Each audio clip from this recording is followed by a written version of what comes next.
Now is the former Israeli ambassador to the United States, Michael Oher. Thank you for being with us. Hello, Christian. Hi, Michael. You just heard Martin Indig, a great friend of Israel, a long-term negotiator, knows and has been around the block for so many decades on this issue. And his prognosis is bleak, that Israel is left with a very difficult option, and there's no necessary end in sight to this war right now. Do you agree? Unfortunately, I agree with him, and I would actually make a finer point, and that is many analysts, and I have to include myself among them, unfortunately, have been predicting the situation for some time because of the rather unique confluence of strategic and geopolitical circumstances. Israel perceived as weak, America perceived as unwilling to be involved in military conflicts. The Iranians, and everyone, note I haven't heard the word Iran very much on CNN today. The Iranians are afraid of the impending Saudi-Israeli peace, which may result in Saudi nuclearization. They're afraid of Donald Trump returning to the presidency. And these analysts, again, myself included, are saying that Iran could always just trigger a war and stop this whole process. And indeed, I don't think anybody's talking very much about the Saudi-Israeli peace today. And yes, this could escalate. I do not see this Israeli government being able to withstand public opinion, which is going to demand a different end to this round than the previous 5 rounds, which, as you mentioned, ended in sort of a stalemate. I remember years ago, this is now, 12 years ago, when one Israeli soldier, Gilad Shalit, was taken hostage. And what it did to Israeli policy and how we have reacted to that. Now we're talking about dozens of hostages. We're talking about penetration of our territory, of our villages, our farms. Dozens of civilians killed. We don't even know how many. Israeli public opinion will not be satisfied with the return to the status quo. Of that, I am certain. But the question is, will Hamas in Judea and Samaria, the West Bank, will it remain quiet? Very, very doubtful. Will there be mounting attacks within Israel? Very probably. Hezbollah. Will Hezbollah sit by the side? And as Martin Indig mentioned, 150,000 rockets in the hands of Hezbollah's arsenal. But it's more the fact those rockets are buried underneath 200 villages in South Lebanon, in houses, and those houses are occupied by families. And the Israeli army has been training to go into South Lebanon and fighting village house to house. We are talking about a potential regional conflict. This is the beginning. It is not even the end of the beginning. And people in Washington, I believe, have to be thinking about how the United States will stand behind Israel in this conflict. I think the world will be watching very, very closely to see how the United States stands by its ally, which has been attacked murderously in an unprovoked manner by an organization which desires Israel's destruction. Simply as that. Not about a peace process, not about the absence of a peace process. If anything, it's because of a peace process with Saudi Arabia.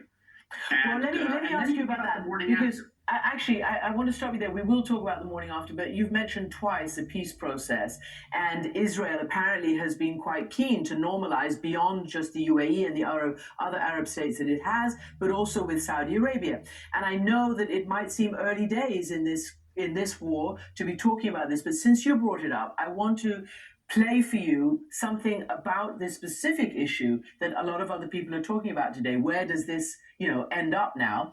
I spoke to the Prime Minister of Qatar about this specific issue and how they saw the idea of Israel and Saudi Arabia normalizing, if indeed that's possible. This was obviously before today's events. Just take a listen.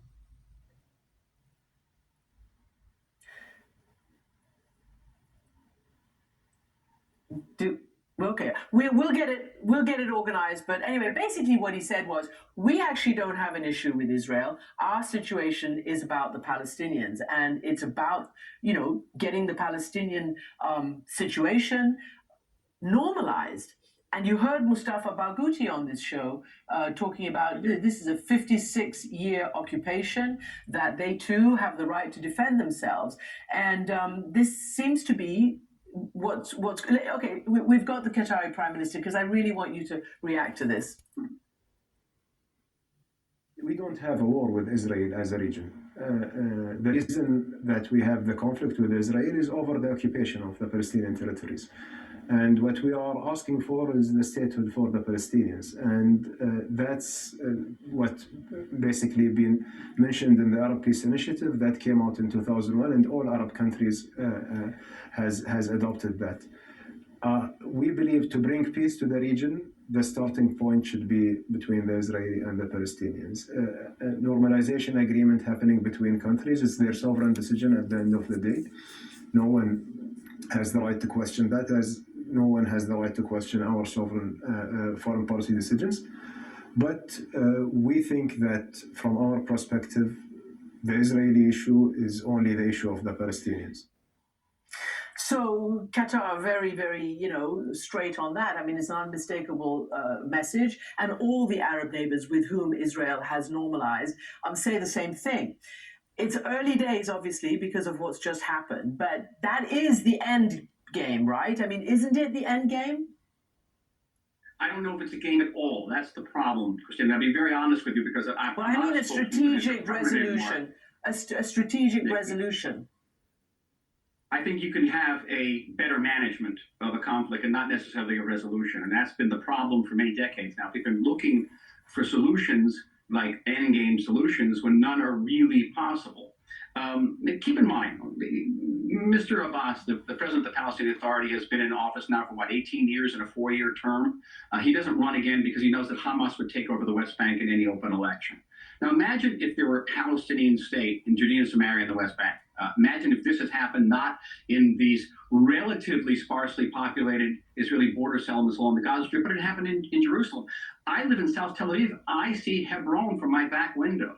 So Israelis, and I can't speak for a government. I think I can speak for the majority of Israelis in saying we would very much desire to have a solution to the Palestinian problem, to have peace with our Palestinian neighbors. Of course we want that.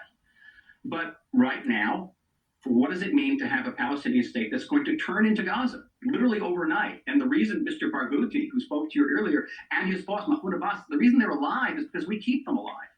We prevent Hamas from knocking them off. And it's very disturbing to listen to his interview and say, we have a right to defend ourselves. Does the Palestinian right to defend themselves mean killing women and children, holding them hostage? I watched a picture on Twitter this morning of a Palestinian terrorist making a V sign over probably a 90-year-old Israeli woman in a wheelchair. Is that legitimate self-defense against any political situation whatsoever? So this is what Israelis, the vast, vast majority, I would think from the center left, maybe even the extreme left, will understand that right now there is no better solution to better managing the situation. I can think of many ways of doing that. But right now, the big issue now is how is the United States going to stand by its Israeli ally as we are facing the possibility of a very real possibility of a regional conflict, and how are we going to think about the morning after? We will keep getting those, talking to you about it and keep following this story. Thank you so much indeed for being with us.